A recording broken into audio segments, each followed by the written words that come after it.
আসসালামু আলাইকুম বন্ধুরা। আজকে আপনাদের সাথে একটি জিনিস শেয়ার করব।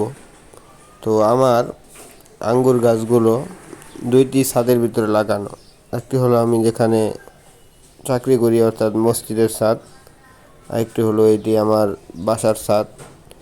তো এখানে আগে ছাদ ছিল, তো এখন একতলা ঢালাই দেওয়া হয়েছে, সেজন্য এই গাছটি ভিতরেই রয়ে গেছে। তো গাছটি আর সরানো হয়নি, আমরা সিস্টেম করে আর কি গাছটি মাঝখানে রেখে দিয়েছি।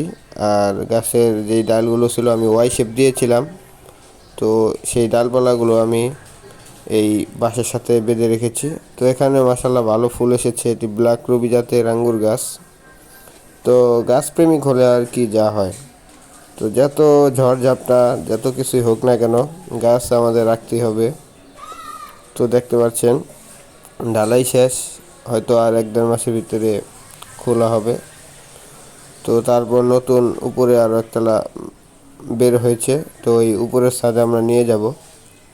তো বন্ধুরা, আজকের ভিডিওটি এই পর্যন্তই। আসসালামু আলাইকুম।